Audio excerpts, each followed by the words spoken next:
He's Tony. I'm Mike. This is week 12 of the Action Ball.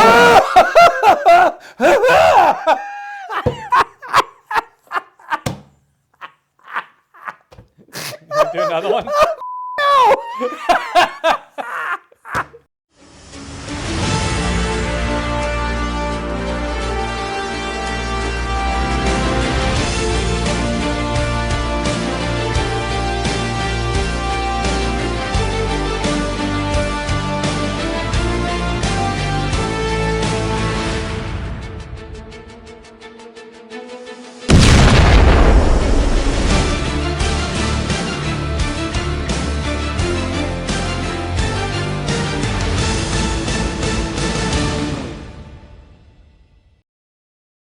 Week 12 of the Action Bowl has Charlize Theron squared off against the dude, Michael Dudikoff, in what could have gone either way, but then Charlize Theron drew Mad Max Fury Road, and Michael Dudikoff drew Avenging Force. Let's talk Avenging Force first. Let's. Because poor dude, man. I was really rooting for him. Especially when he pulled the upset over Tom Cruise. I was like, oh, let's see what we get here. I saw this movie years ago when I was a kid. I didn't realize it when we drew it because I didn't know the name of it. I just assumed it was also called, what was the version with the Jean-Claude Van Damme? Hard Target. Oh, yes. I just assumed it was Hard Target also, but no, it's not. But it's essentially Hard Target. I can't remember, do we even talk about the plots of these fucking movies? We do. Actually, okay, so basically it boils down to this. It's the deadliest game, which is to say a bunch of rich assholes have decided that they're bored, so they're going to hunt people. And they're naturally got to get the bestest opponent that they can. And who better than the dude? The American Ninja, Mike Dudikoff. In the meantime, we're introduced to them. They kill somebody. They have a raucous celebration.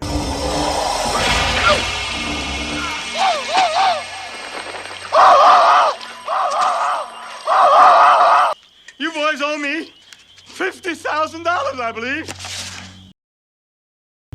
My. This is a great game, boys. Woohoo! And then we're introduced to Michael Dudikoff, who apparently runs some sort of ninja school, and his buddy who's running for Senate. Hey! Larry Richard, U.S. Senate. That was worth the drive right there, partner. He just got out of the Army after eradicating all the ninjas on the Philippine Islands, and now he's running for the Senate in Louisiana, but then there's a hit squad that tries to shoot him during a parade. Larry! Corner, 1 o'clock.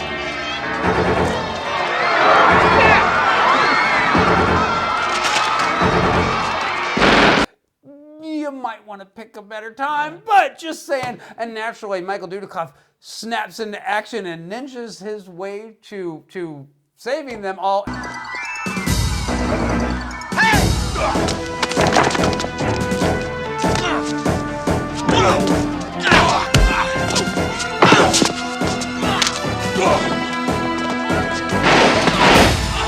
And then No, he does not save his family. He fails spectacularly in trying to save his buddies and family. They all fucking die, every one of them.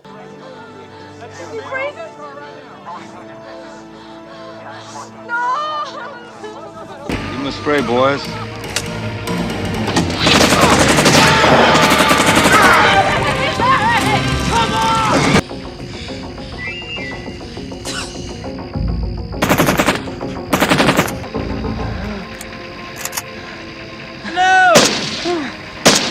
The only person that survives is his kid sister. Kid sister, everybody go, you're gonna go, kid sister. This movie's f***ing stupid. It's like, sincerely, okay, I like got so excited because like Michael Dudikoff shows up on screen. Hey, get him! And I'm like, ooh. And then I see that there's like Gal Dukat from Deep Space Nine. There is one other man here with us tonight. He's a philosopher, a thinker, a soldier. He's one of the bads, and I'm like, oh. and then Jackson shows up from American Ninja. Hey, man, come here. Welcome, buddy. You look good. You do too, man. You keeping in shape? Oh shit, we're getting the band back together. This is as bad as the Last Kiss reunion tour. Okay, it's that bad. No, strike that. Last Kiss reunion's awesome. I was there. Oh, You were not. okay. It was glorious. Last Motley Crue reunion tour. There you go.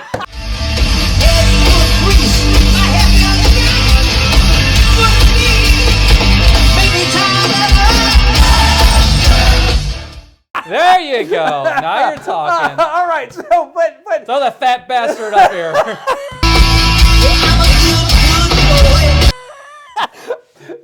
Okay, this movie started off strong, and I just thought, like, okay, we're getting the deadliest game, and I'm okay with that. This is Michael Dudikoff's gonna run around. This movie, like, there is the sequence at the parade, and I'm good at that point.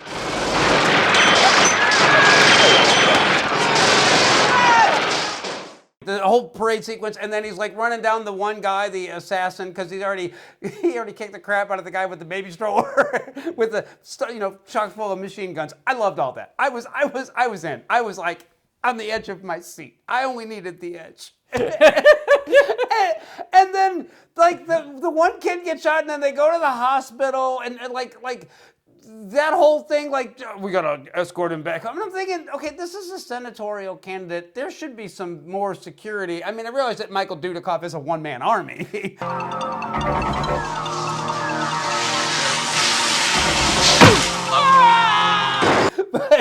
but you might want to get a couple more people there, especially in a big public space like this.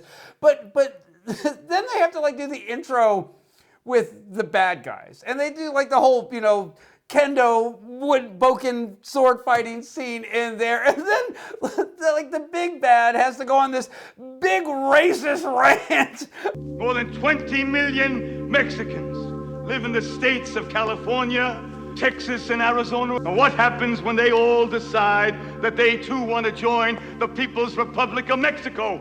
It did feel like weird and wackadoo and out of place. Like you need some white supremacist, elitist thing. It didn't need to be here. It really didn't. We need a villain. Well, who's a villain? Racists are bad guys. Yeah. Just waiting to terrorize your mama and your children. It's like they kept trying to amp it up, and the more they tried to like stack the deck for how bad these guys were, the dumber it felt. Yes. So Truly. I couldn't agree more. And then they take the family out to a farm in the middle of nowhere. And they have an elite force of security team there that love to sit in the kitchen and play poker.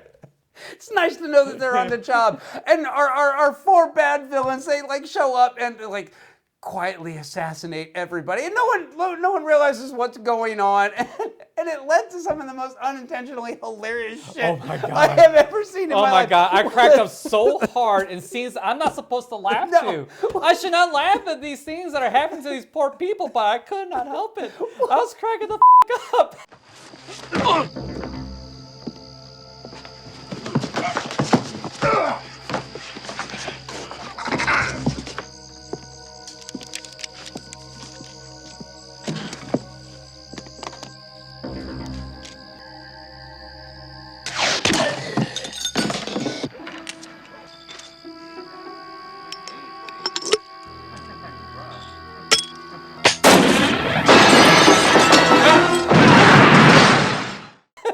When he drops the kid off the roof. Bring him down. Live.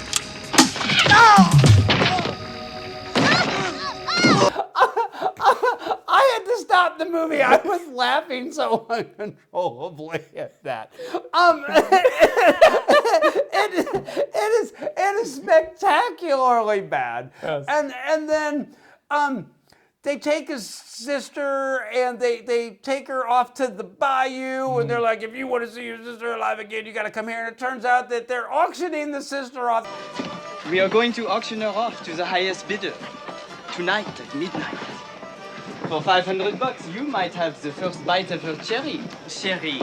But it's weird. It's really weird. It's very uncomfortable. They made some strange choices in this movie. So and then so just to wrap it all up, so then Michael Dudikoff hunts them down in the bayou backwater swampy lands, but he doesn't get the big bad. He's got to go to his house. Got here a little earlier than we expected.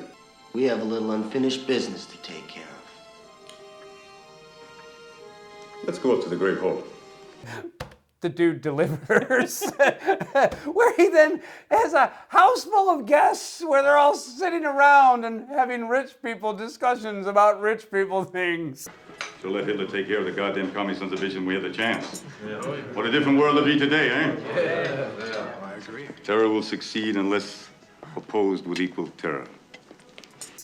Oh, excuse me, I have a guest. I'll return shortly. And then Michael Dudikoff impales him on his own statue. This movie. The biggest sin in this movie is the fact that the hunt with Michael Dudikoff is boring. Yes. It is fucking boring. Not one fight scene was moderately entertaining. It was dull as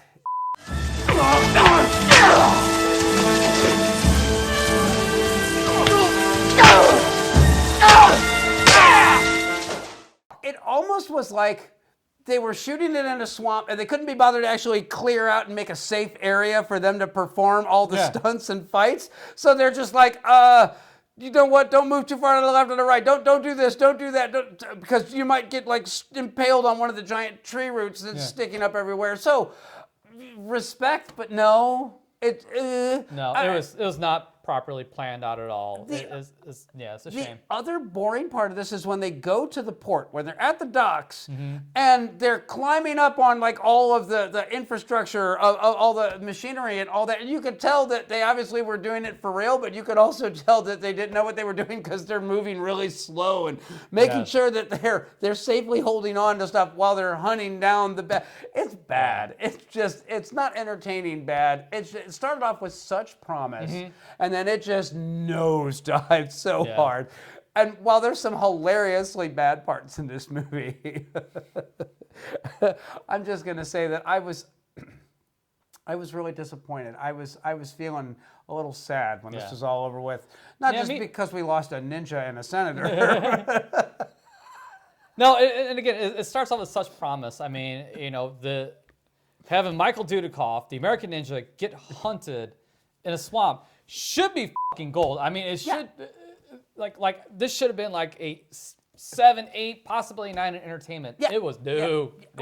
When Ice-T's getting hunted by rich people movie is better than Michael Dudikoff's, we have a problem. Yeah, something's wrong. Something's definitely wrong. Should we just get into the scores? Go. Lean into it, man. Just give me the bad news. So the scores ain't as bad for me as they're going to be for you. I can tell already. I really wanted to give this movie better scores. I really did. I was really rooting for them, but I just couldn't. And these are generous scores. Lots of 5. On paper, this should be entertaining, but it's not. Style's a 5. There's some funny, hilarious moments, but they're not supposed to be funny or hilarious. I mean, there is some cool action in here, but it's undercut by all the bad action. Yeah. So it's a 5. And entertainment, it's a 5. I didn't hate it. I didn't not hate it. It's just disappointing. I mean, so it's a 15.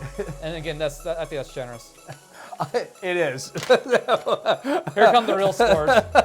Actually, we're not as far off as you might think. Okay. For the plot, it's a 4.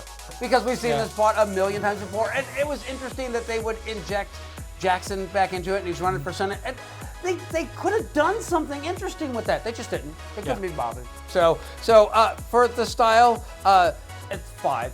And I wrote on here, my note is too ambitious for its budget.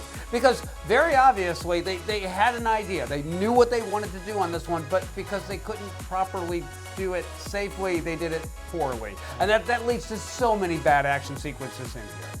I don't know if it may be a budget limitation or just whoever like was a stunt coordinator or something like that just took the day off. Or just didn't show up at all. No. So, Mike knows what to do. Just ask the like, dude. that's what feels like it kind of comes down to is like they didn't know what to do with the fight choreography. Yeah. Because all the shoot 'em up scenes are competently done. Yeah. But the fight scenes were awful. Yes, they absolutely were. And then for the entertainment, I gave it a 4. And I have a note here: 1 hour and 20 minute foreplay in a 1 hour and 45-minute movie. I think that sums it up well. Because from the very first shot, you know exactly what this story is. You know that it's going to be rich, evil men hunting down Michael Dudikoff, and they make us wait, literally, to the last 25 minutes of the film, when that should have been at least half, if not most, of the film. So, I don't think half. But at least the last third. So, but at least the last third. So, for me, I gave this a 13, and I we think weren't terribly off. that is being generous on this one. I think so too. So coming up next, Charlize Theron. Stay tuned. Hey. I know there's nothing I can say.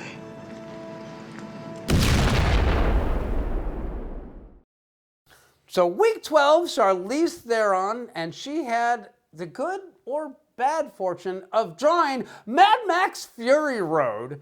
Good in that, it's a tough competitor. Bad in that it was against Avenging Force. This is bringing a bazooka to a gunfight. So.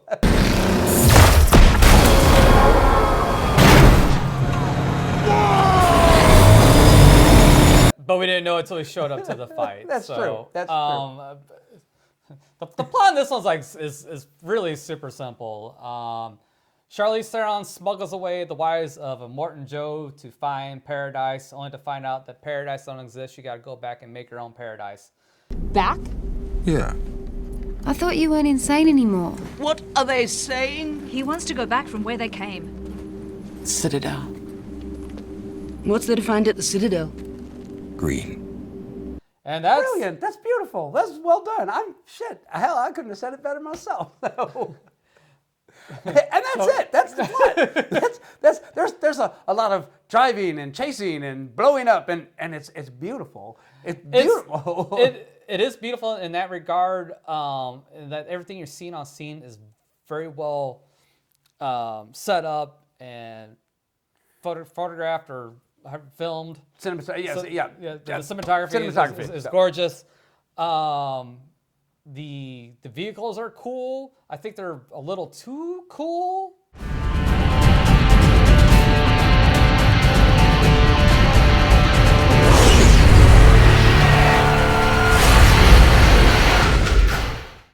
I get it. I get it. I think they're not, because like if you compare it to Road Warrior, I'm sorry, there's gonna be a lot of comparisons to the Road Warrior. No, and rightfully so. I mean, you can't really compare it to anything else because every post-apocalypse film is basically trying to be the Road Warrior. Right. So the vehicles in Road Warrior look very cobbled together. Yeah.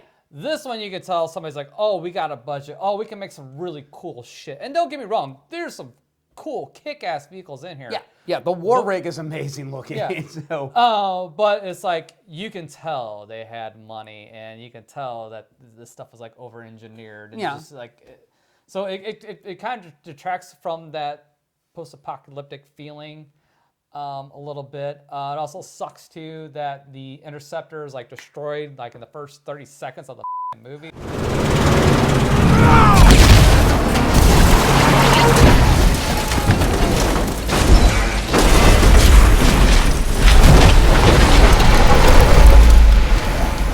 Actually, it shows back up. It's rebuilt by the War Boys, and it's actually rolling around with no paint on it. But it is the Interceptor. That's mine. And it is a film icon, and you know, they could have left it black. I'm just saying. So I'm going to say this. This is probably one of the purest action films that we've watched because like it starts off at 80 miles an hour and then ramps up to 200. It never slows down. There's no, but the amazing thing to me is how much character development that we get in this because we know Max. We've seen 3 movies with Max in it, but we're being introduced to the War Boys and Immortan Joe and Furiosa and everything else that's going along with that. And yet somehow, even though there's, I don't know that there's one scene of dialogue that lasts longer than 2 minutes anywhere in this film, but you get, it's also fleshed out with what's going on. Yeah. If I'm gonna die, I'm gonna die historic on the Fury Road.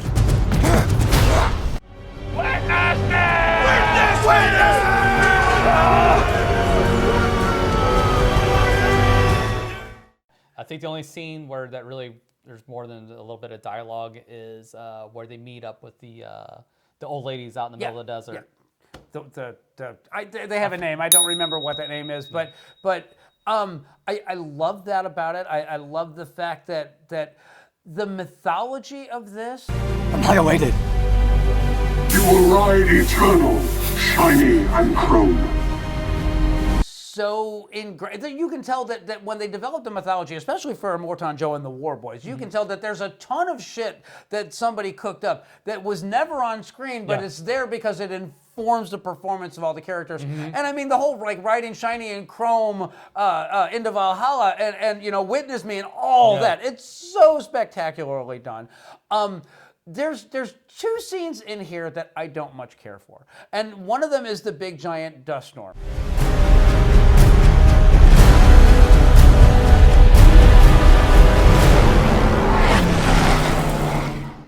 And the reason I don't care for it is because it looks off to me. It looks like an effect. The rest of this film looks so practical that one scene just kind of snaps me out a little bit. It's just kind of I get it, but then the other scene in here that I'm not really crazy about is when they're racing back to the thing, and there's the one girl who was one of Immortan Joe's wives, and she's decided she's going to go back.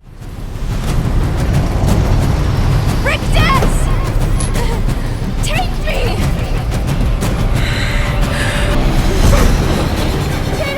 What are you doing? Because they live big and you know they didn't have to. And then when she realizes they're going to lose, she tries to go back again, and I'm like going.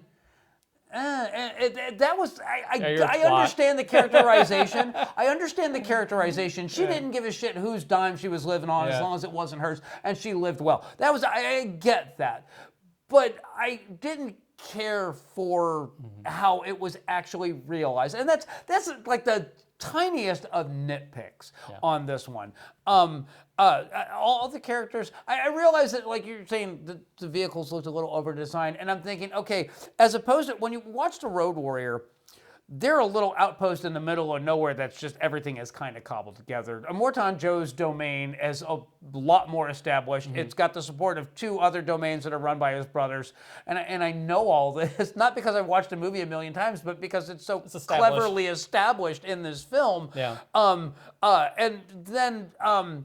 so they have the luxury of being able to tinker with this shit. And the war rig is a thing that has been a part of how they conduct business, I guess, for lack of a better word. And so they're going to get a better idea of what they need as it goes on, and they're going to kind of cobble together and refine as they go. You're sitting on 2,000 horsepower of nitro-boosted war machine. I'd say you got about a 5-minute head start. So it's a little bit more refined than the vehicles of the Lord Humongous, which were definitely a lot more tore up. But they were just bandits, just a gang of bandits. They didn't have a base of operations or nothing like that. They just nomads. Exactly. Yeah. So I can see the point. Yeah, I want to just kind of give them a little bit of leeway on that one. Other than that, this movie is beautiful. It is shot so incredibly well. Is this the most recent film in the Action Bowl this season so far? This is 2015, right? Maybe. Yeah, something Probably. like that. Probably fairly close until we pull John Wick. Yeah. Well, we got a sequel coming out in this one in the next few months. So I mean, there's that as well. There's a sequel to this? Furiosa. Okay. Yeah, which is actually a prequel technically. It's Why? It's where Furiosa came from. It's basically her character. It's set in the Mad Max universe, but it's her character. The question is, do you have it in you to make it epic? Don't need it. Yeah, I just don't need it.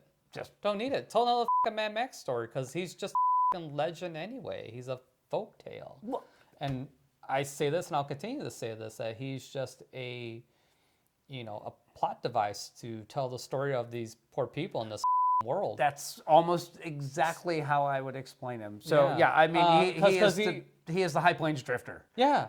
Because at the end, he either gets left behind or walks away, one or the other.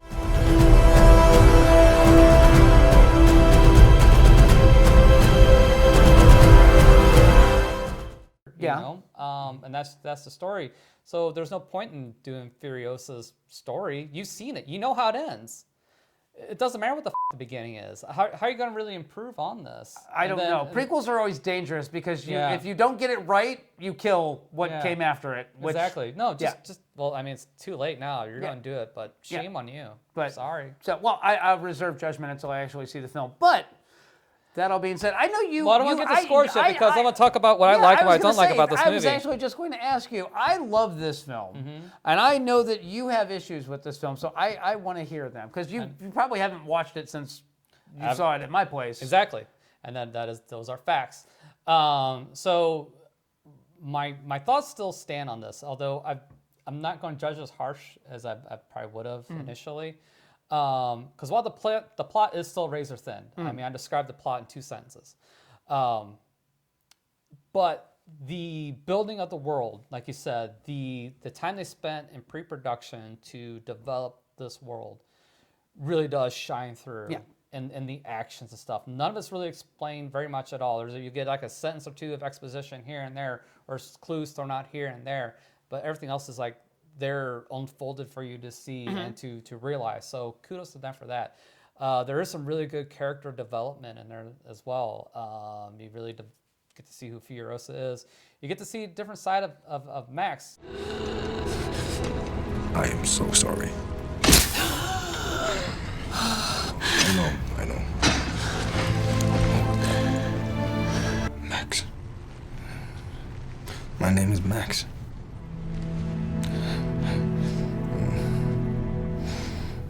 He's definitely more, I don't want to say caring, but I guess empathetic. I would say empathetic. He learns to have empathy for this group of women and one war boy. Yeah. So and then the war boy's arc is fantastic. And as a matter of fact, it's probably for me the standout of this film.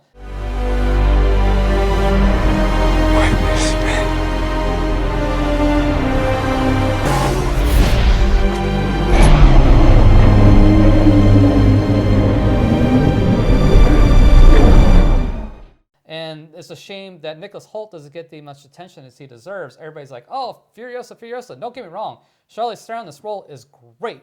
She really is. But that war boy arc is... Nicholas Hoult kills it in this movie. And he brings so much to that character. And his relationship with his driver. He's the driver. His other war boy buddy, pal, friend, compatriot is the spearman. That's the dangerous job you don't want. But you know, he also knows his way around it. You get so much information about him, and it's snuck in almost. And by the time you're done with it, it's not a typical movie where we labor it with 5-minute conversation over a cup of clean water about, I'm this guy. Well, we got to do it. No, it's all told through the action and the actions of the characters in this film. And that's spectacular because so many action films have like this interesting ideas that then they just beat the shit out of with a script that's entirely too thick. So speaking of beating the shit out of stuff, really the big sin in this movie is all the action, because it is just one continuous chase scene pretty much from the beginning to the end. Well, what made Road Warrior so great? Oh, that great chase scene at the end. Well, let's just make a whole movie out of that. Sounds great on paper. In execution, at least it's kind of lacking for me, because while everything is beautifully shot, I don't kind of give a at the end, because I've seen so much action, so much bullshit, so much chasing that at the end it loses its gravitas. It needed a breath. Yeah. It needed I can't disagree with you on that one. I was going to say, because of the structure of the story, I would say it actually needed 3 breaths. It needed you find out what's going, because you get the introduction, and then you find out that they were told that they were going to one of the towns that they do business with the war rig, and then Furiosa is like, well, no, we're diverting. Nobody else knows this, but we're actually supposed to go here. And the guys on her rig don't know that, and they don't understand that she's smuggling Immortan Joe's wives out. And then the pursuit starts. And yeah, they needed a breath after that initial chase sequence. It needed a breather there, and then it needed another breather when they meet the women, and then it needed another breather like before the big boom at the end. And here's the other thing that I don't like about this either. So it takes almost 3/4, almost 4/5 of the movie to get to that desert, and so all that time spent to get this one point, but then it's like nothing to get back to the town. Like it goes by in the blink of an eye. So like if you had, maybe it was a little less struggle to get to their destination at first, but then getting back was like the bitch of the thing. Yeah. Maybe that would have helped it out a little bit too, because it just seems like on the way back it was like easy breezy. There really wasn't a whole lot of challenge getting back. Getting to their destination was a motherfucker. Getting back was like nothing. And then they get back, and they killed Immortan Joe along the way, and then it's just okay, here's Furiosa. Immortan Joe's dead. I kind of get it, but yeah, no, you're right. It should have been balanced a little bit more. I think they needed to slide. They needed to slide when they meet the tribe of women. They needed to slide it to the 2/3 point and give the last part of it a third. Because the initial turning around and driving back through the desert, it's all going to be fine and good until you run into a Immortan Joe who's chasing you down. So I understand exactly where you're coming from. It is flawed. There are some bumps in the road. But it doesn't detract from me. I am such a fan of this universe, and I think that this is the guy that sets a standard for post-apocalyptic films, and everybody's been trying to borrow or wholesale rip off what he's been doing since then. So I'm going to give him a little bit of leeway to kind of stretch his creative legs and try out some new and interesting and different and sort of weird things, and I'm good with that. Yeah. But again, a lot of stuff lands for me. It's just the story structure really lets it down. Yeah, so. And I will say this: it is a little long. It is just a little. It is just a little long. Not overly so. It's not like 15 minutes too long, but 5. So a little bit longer for me. But you're rolling those eyes. Let's see those numbers, man. It's really not that bad. Plaza 3.5 for the reasons I stated. Yeah, it's the simplicity. It's razor thin. Style is an 8.5. I mean, we've already gushed about this thing for probably a good 20 minutes now. Actually, only 15. But yeah, I mean, it's beautifully shot. The designs are great. I mean, everything, all the lore is there, ready for you to absorb. So, I mean, it is what it is. Entertainment is a 6.5. I still enjoy it, but there's those faults that we just mentioned knock a couple points down. So it's an 18.5. It could have easily been a 20 or 21. That's respectable. I'm just gonna say that I gushed, but for the plot, I gave it a 7, and I gave it a 7 because while the core story is very simple, the characterization that's built into everything is so well done. And I love the fact that you walk away from this movie and you know all this shit about all these characters, and at no point did you ever have a single scene of exposition. So yeah, that's genius. That's hard to do. For the style, I gave it a 10. I gave it a 10 because this movie, in a sea of shitty action films and shitty ripoffs, and everybody trying to duplicate how good the original Road Warrior was, here comes George Miller in his 70s, and he goes, no, like this, bitches. And not only does he do it, he kills it.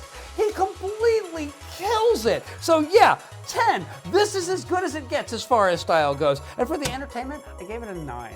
I love this movie. I unashamedly love this movie. I am a Mad Max fan, except for that whole third one we don't talk about. We did talk about it. The link's here. We did. But for me, I love this movie. I can understand, I see your points, and I understand where you're coming from on all that.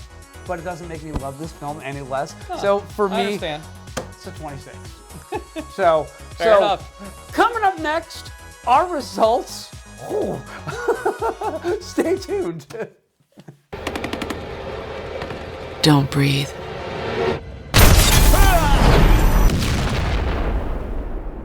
So week 12, Charlize Theron, Michael Dudikoff. For Michael Dudikoff, Avenging Force.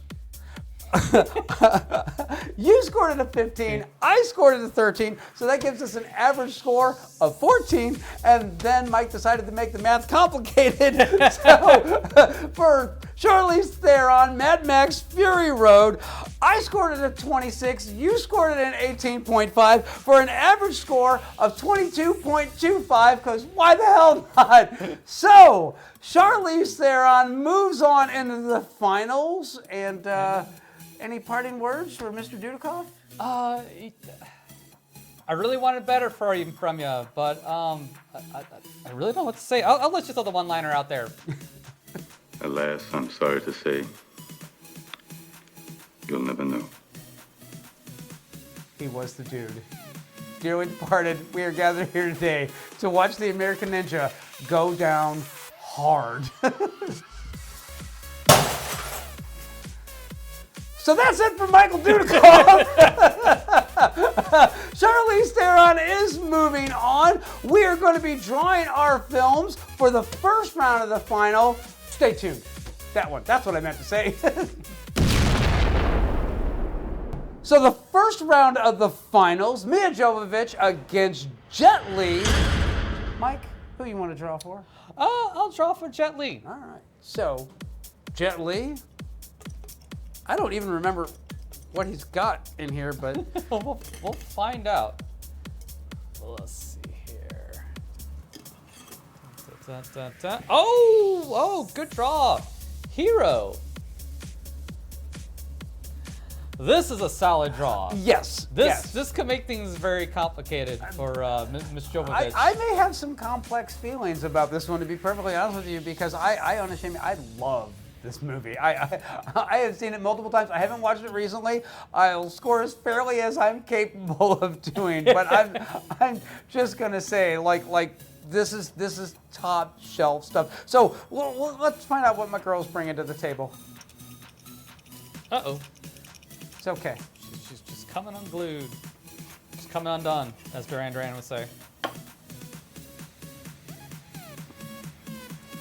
I want that one. So Milla Jovovich is going to be represented by Monster Hunter. What the f*** is Monster Hunter? If I'm not mistaken, it is Tony Jaa and Milla Jovovich. It's based on a video game, and she's living up to the title. She is hunting monsters because she's a monster hunter. The smirk on Jordan's face says, be prepared for disappointment. So, I mean, early predictions smells like a beat down. I love you, Mia. No matter how this plays out, just know that I care. And you can call me or text me if you need anything. So those are the film selections for the first round of the final, week 13. Tune in then. So that's the end of week 12. Join us next week when Milla Jovovich goes against Jet Li in the first round of the finals. We will catch you then.